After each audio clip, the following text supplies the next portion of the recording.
বাবু, হ্যাঁ বলো, কি বলছো বলো। তোর বাবাকে বলো যে খাবার বাড়ছি, সবাই একসাথে এসে খাই নেবো। এই যে রেখে আনছি। হ্যাঁ হ্যাঁ যা।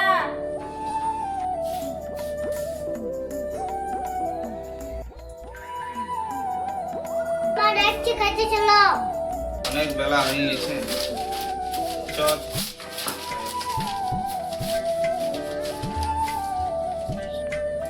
চল, অনেক বেলা হয়ে গেল। শর্মা ভাত বাড়িছে? হ্যাঁ বাবু, তোকে একটা কথা শোনাবো। হ্যাঁ বলতো দেখি, বলো। এই পৃথিবীতে শক্তিশালী মানুষ কে বলতো? আমি পৃথিবীর সব থেকে শক্তিশালী মানুষ আমি। মনে মনে ভাবলি, আমি তো মনে করলাম যে আমারই নামটা বলবে আমার বেটাতে। পৃথিবীর সব থেকে শক্তিশালী মানুষ তুমি। আচ্ছা, তাহলে তুই আর একটা প্রশ্নের আমার উত্তর দে তো। হ্যাঁ বলো বাবা। আচ্ছা, পৃথিবীর সব থেকে দুর্বল মানুষ কে বলতো? পৃথিবীর সব থেকে দুর্বল মানুষ সেটাও बात तो আমি। सही है সেটাও তুই? তোর কথাটার মানে আমি বুঝতে পারছি না। আমি যখন তোকে জিজ্ঞাসা করলি যে পৃথিবীর সব থেকে শক্তিশালী মানুষকে, তুই বললি যে আমি।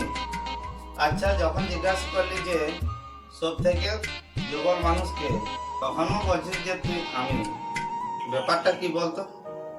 সব থেকে দুর্বল মানুষকে তুই বলছিস যে আমি। তোর কথার উত্তর মানে খুঁজে পাচ্ছি না আমি। দেখো বাবা, তোমার যতক্ষণ তোমার হাত আমার কাঁধে ছিল ততক্ষণ পৃথিবীর সব থেকে শক্তিশালী মানুষ আমি ছিলি। পরে তোমার হাতটা আমার কান থেকে চলে গেল।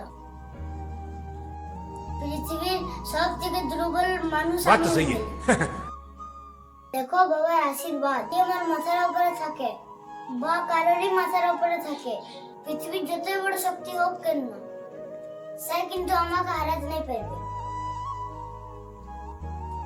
বাবা, তুমি হয়েছো আমার বড় গাছ। যতক্ষণ পাশে আছো ততক্ষণ সুখ শান্তি আমার কাছে সব আছে। কিন্তু যখন বাবা আমার বড় গাছটা সরে যাবে আমার মাথা থেকে, এই পৃথিবীর সব থেকে দুর্বল অসহায় মানুষ আমি হয়ে গেছি।